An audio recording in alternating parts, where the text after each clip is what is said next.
Right now, your mind is a crowded train station with no empty seats.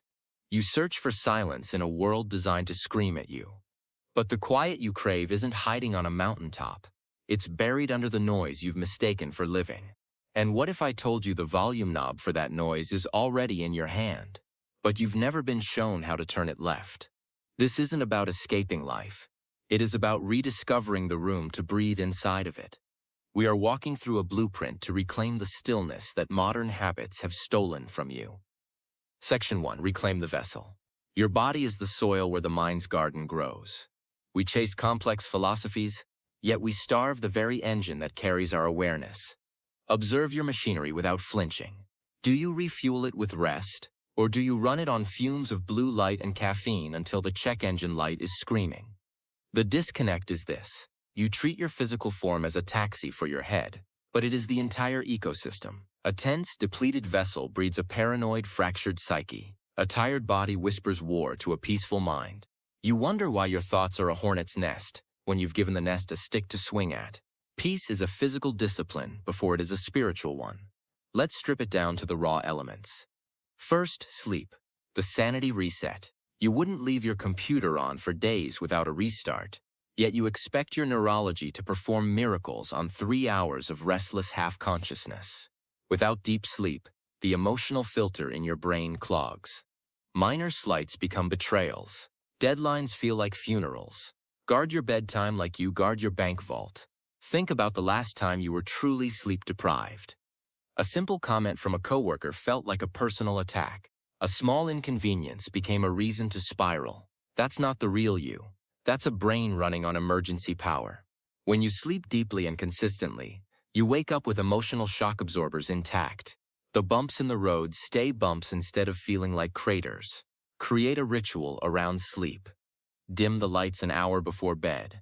Let your nervous system downshift from the highway to the driveway before you park it for the night. This single adjustment changes everything. Second, fuel. What enters your bloodstream scripts the drama of your mood. If you consume chaos, processed, frantic, artificial, your inner dialogue will sound like static. When you consume simplicity, the mental fog lifts and the horizon sharpens. There is a direct biological highway between your gut and your brain. Inflammation in the body becomes agitation in the mind. You don't need a perfect diet. You need a conscious one. Notice how you feel 30 minutes after eating something heavy and processed versus something light and alive. The difference isn't subtle. It's the difference between wading through mud and walking on clear ground. Drink water before you reach for caffeine. Eat something green before you eat something beige. Small shifts in the kitchen create massive shifts in the cranium. Third, motion. Stagnant water rots. Stagnant bodies breed anxiety. You don't need a brutal regimen. You need to unstick the energy. A walk where you notice the air hitting your skin is a rebellion against the chair that wants to swallow you whole. Motion shakes the mind free of its cobwebs. Anxiety is often just trapped energy looking for an exit. Give it one. Stand up right now if you can. Roll your shoulders back. Feel how that small movement sends a signal to your brain that you are alive and capable. That signal is the antidote to the paralysis of overthinking. Stop asking why you're anxious. Start asking what your body needs to hear right now. Tend to the dirt, and the flower will stand up straight on its own. Section 2. The art of arriving here. Mindfulness is a hammer people mistake for a painting. You are never truly where your feet are. You are replaying the meeting that went wrong last Tuesday, while simultaneously fretting over a conversation that hasn't happened next Thursday. The present moment is the only address where peace ever signed a lease. The past is a receipt you cannot return. The future is a bill that hasn't been mailed. If you are eating but tasting your anxiety, you are absent. If you are listening but constructing your reply, you are absent. This absence is the grinding noise of a soul out of alignment. Mindfulness is the practice of showing up for the specific inch of life you are currently occupying. When you notice the mind sprinting toward a memory or a worry, you gently guide it back to the breath or the sound of the room. It will wander again immediately. That is the design. The training isn't the focus. The training is the returning. It is the bicep curl of awareness. Consider how much of your day you spend on autopilot. You drive to work and don't remember the journey. You eat a meal and don't recall the taste. You have a conversation and miss half of what was said because you were crafting your response. This is not living. This is sleepwalking with your eyes open. The cost of this absence is enormous. You miss the small joys that stitch a life together. You miss the warning signs of burnout until you're already in flames. You miss the subtle shift in a loved one's voice that signals they need you. Coming back to the present is not just about finding peace. It's about reclaiming your life from the thief of distraction. A mind that is pulled into the past and future feels like a rope fraying in the middle. A mind anchored in the present feels like a thick, unbreakable cable. When you stop time traveling in your head, the crisis of the present moment reveals itself to be just a moment. And moments you can handle. Section 3. The Fortress of Quiet. Your world has filled every crack of silence with filler. A song while you cook, a podcast while you walk, a video while you wait. We have become terrified of the vacuum because the vacuum makes us listen to ourselves. And that voice, initially, sounds like a committee of complaints. But that's the detox. Silence is where the mind downloads the updates it cannot install when you're running a dozen apps. There is a reason silence feels uncomfortable at first. It's because you are finally alone with the person you've been avoiding all day. Yourself. In the quiet, all the unprocessed emotions, all the deferred worries, all the half-finished thoughts rise to the surface. This is not a sign that silence is bad for you. It's a sign that silence is exactly what you need. It's the cleanup crew arriving after the party. Let it do its work. Avoiding stillness because it feels awkward is like avoiding the doctor because the waiting room is cold. The discomfort is the cure beginning. In the hush, you stop performing. You don't need to curate a reaction or project an image. You just are. That's terrifying to the ego that survives on attention, but it's oxygen to the spirit. Start with a sliver of time. 5 minutes of unplugged existence. No agenda. No earbuds. Just you and the weight of the air. The goal isn't to think nothing. It is to stop feeding the thinking machine more fuel. In that emptiness, the answers you've been frantically searching for often surface like bubbles rising in a still pond. Section 4. The Gym for the Nervous System. Meditation is not about becoming a statue. It is about observing the weather of the mind without getting swept away by the tornado. Most people quit because they think the goal is a blank screen. But the screen is always on. The win is simply noticing the commercial break without getting up to buy the product. The sensation of the air moving past your nostrils is the only anchor you need. When the narrative hijacks you, this is boring. I need to email Bob, what's for dinner? And you notice it, you've just won the set. You are carving a groove of calm into a chaotic brain. Without this practice, you are a leaf in the hurricane of every passing thought. With it, you are the eye of the storm. You still see the debris flying, but it doesn't knock you over. It's the difference between being inside the washing machine and standing outside watching the cycle spin. The beauty of this practice is its simplicity and its portability.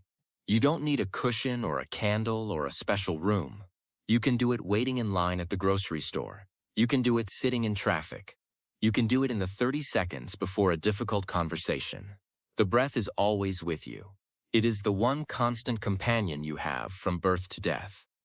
Learning to rest your attention on it is like finding a secret door in a room you thought you knew completely. 5 minutes daily rewires your threshold for trigger. You become less volatile because you've built a gap between the spark and the explosion. In that gap, the entire universe of choice exists. Section 5. The siege on your focus. Your attention is not free. It is the most valuable currency you own. And the entire digital economy is built to pickpocket you. Distraction is not a glitch in the system.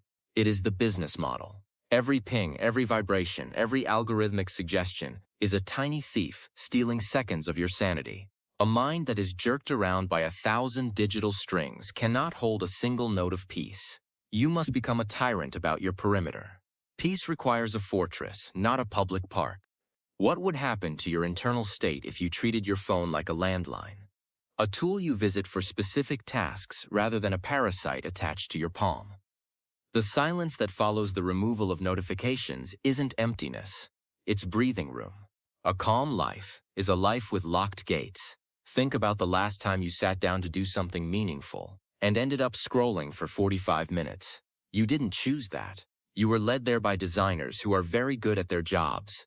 Their job is to keep you on the platform. Your job is to protect the sanctity of your own mind. These two jobs are in direct conflict. Winning this battle requires intention. Turn off all notifications except those from actual human beings who might need you. Put your phone in another room when you want to think deeply. Use grayscale mode to make the screen less seductive. These are not trivial acts. They are declarations of sovereignty over your own consciousness. Set the terms. You own the device. It does not own your gaze. Single-tasking is the new luxury. Doing one thing with your full weight of presence is a superpower that separates the peaceful from the perpetually panicked. Protect the input and the output. Your mood will naturally stabilize. Section 6. The architecture of belonging. You cannot build a peaceful mind inside a hostile social aquarium.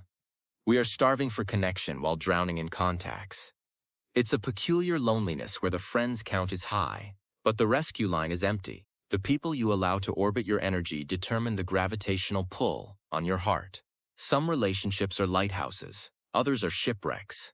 Some lift you, others teach you how to sink with a smile. Curate your circle with the precision of an art collector protecting a masterpiece. You are not required to be a landfill for other people's unresolved chaos. It is not selfish to distance yourself from the vampires of drama. It is stewardship of your own survival. Find the ones who let you be tired without performing. Find the ones who listen to understand the silence between your words. There is a particular exhaustion that comes from performing for people who don't actually see you. It's a low-grade fever of the soul. You leave the interaction feeling hollow, not filled. Contrast that with time spent with someone who lets you exhale fully. The difference is unmistakable. These are the people who don't need you to be impressive. They just need you to be there. Invest in those connections. Water those roots. Let the others fall away naturally, without guilt. Not every friendship is meant to last forever. Some are seasonal. Some are for a specific chapter. Recognizing this is not cynicism, it's wisdom. A strong connection acts as a pressure valve for the mind. You don't need a crowd, you need a harbor. A place where you can drop anchor and just float without explanation. Section 7. The pause before the plunge. Stress is a given. The spiral is a choice. The art of the intentional pause is the practice of inserting a comma into a sentence that was about to be a scream. When the tension spikes, your nervous system wants to race to a familiar disaster movie. The rewiring happens when you stop the film, feel the clench in your jaw. Notice the tightness in the shoulders, climbing toward the ears. That's data. Breathe into the knot. You are not trying to erase the problem. You are trying to change the shape of your response. You are upgrading from a fire alarm to a thermostat. A fire alarm just shrieks. A thermostat adjusts. This is the skill that separates those who are ruled by life from those who navigate it with grace. The external circumstances may be identical. The traffic jam, the critical email, the unexpected bill. One person is consumed by the wave. The other rides it to shore. The difference is not luck or temperament. It is training. It is the accumulation of thousands of small pauses practiced in low-stakes moments, so that when the high-stakes moment arrives, the pause is automatic. This is the ultimate mastery. Not a life devoid of storms, but a keel so deep and a ballast so steady that the storm becomes a footnote rather than the headline. You become the one watching the weather, not the one being destroyed by it. Calm is not the absence of trouble. It's the presence of control. Remember this. The path inward is paved with daily, unglamorous choices. The quiet life is not found. It is assembled, piece by careful piece. If this framework has given you a tool to quiet the static, tap that like button. Subscribe to join the Winds of Thought community. Share this with a mind that's been running too fast lately. Because sometimes, the right word at the right time is the only off-ramp a person needs.